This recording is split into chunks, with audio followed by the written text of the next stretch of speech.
साथ में तालमेल करना पड़ेगा और दोनों को मिलके जब योगदान करेंगे तो स्थिति में सुधार की बहुत बड़ी संभावना है। हम बात अभी तक कर रहे हैं खाली असंगठित क्षेत्र की, लेकिन संगठित क्षेत्र के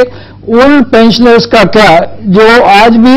1000 रुपए से कम जिनको पेंशन मिलती है। आज भी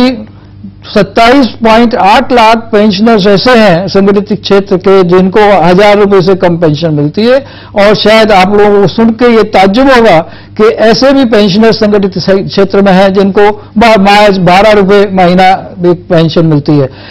बात की जा रही है कि 200 रुपए महीना बुजुर्गों की पेंशन एक अपमान है। अगर 200 रुपए अपमान है तो 12 रुपए को हम क्या कहेंगे? तो वो तो जो हमारी गरीबी की रेखा का कायदे से नहीं कहना चाहिए, जो मोंटेक सिंह अलवारिया हमारे कहते हैं, वो जो रेखा देते हैं वो एक्चुअली ऐश्वर्या जी, अब सामाजिक आपने बात की कि सामाजिक संस्थाओं का तालमेल जरूरी है। क्या लगता है मंजू जी आपको कि किस तरह से तालमेल की जरूरत है पेंशनर समाज के बीच में और आप जैसी संस्थाओं के बीच में, ताकि सरकार जो है उसकी इच्छा शक्ति जागृत हो और वो अपनी जिम्मेदारी का बहुत ईमानदारी से एहसास कर सके? देखिए, सबसे मैं भोपाल से जानना चाहता हूं।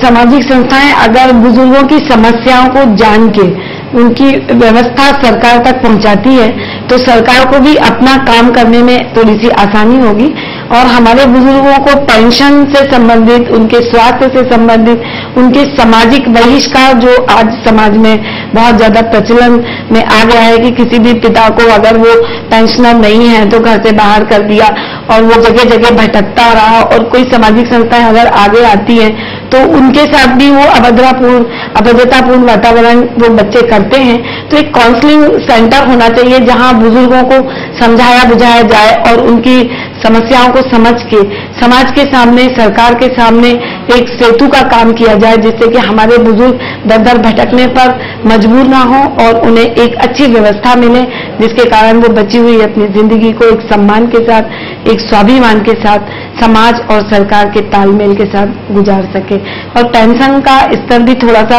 अगर सुधरता है तो बहुत खुशी की बात है, क्योंकि 250 रुपए मेरे साथ रहने वाले बुजुर्ग हैं, उन्हें 250 रुपए मिलता है, उसमें भी बेचारे 150 रुपए ऑटो रिक्शा करके काफी दूर जो बैंक होते हैं वहां तक जाते हैं, तो आधा पैसा तो उनका उसी दिन आने जाने में समाप्त हो जाता है। बचे हुए 25-50 रुपए लेकर वो अपने जीवन का यापन बड़ी असुविधा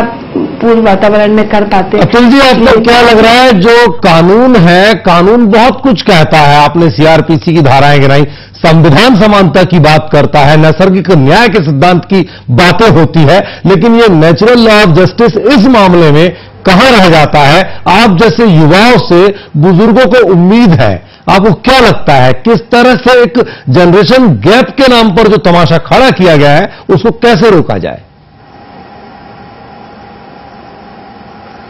देखिए, ये एक सामाजिक बुराई के रूप में भी है, और जो पेंशन की जहां तक बात है वो तो ऊंट के मुंह में जीरे के समान है। अब रहा कानूनी पहलू, तो अलग से कोड बनाया जाए बुजुर्गों के लिए, तो वो पहल हो चुकी है। जैसा कि मैंने पहले कहा, maintenance and welfare of senior citizen and parents act जो है, उसके हिसाब से ट्रिब्यूनल्स में से बुजुर्गों के ही केस सुने जाएंगे।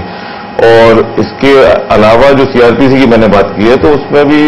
ये 1973 से लागू है, और जो बुजुर्ग जो भी पीड़ित है उसको कुछ ना कुछ तो कानूनी मदद लेनी पड़ेगी, या तो उसको हम ढूंढ के तो एक एक व्यक्ति को हम ला नहीं सकते सामने, तो कुछ अपना उनमें भी अवेयरनेस हो, बुजुर्गों का भी कोई ट्रेनिंग प्रोग्राम हो, कोई लीगल ट्रेनिंग कैंप वगैरह आयोजित किए जाए, इस तरीके से कार्रवाई चले तो बुजुर्गों को भी न्याय मिल सके। आपको क्या लग रहा है इनकी बातों से महेश्वरी साहब? क्या ये सब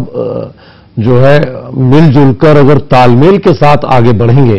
तो क्या तस्वीर होगी, और आज क्या तस्वीर है? देखिए, जहां तक कानूनी पहलू का सवाल है, अवेयरनेस के साथ साथ हमें थोड़ा सा अपने बुजुर्ग साथियों को थोड़ा सा ये भी ट्रेनिंग देनी पड़ेगी कि वो थोड़ा सा अपने में भी थोड़ा सा सुधार लाएं, क्योंकि एक जो हमारे वर्किंग में जो लोग हमारे संपर्क में आते हैं, बहुत सारी समस्याएं इस वजह से भी होती हैं कि अपनी रिजिडिटी बुजुर्ग लोग नहीं सोचते। वो बोलते हैं जो मैंने कह दिया वही है कि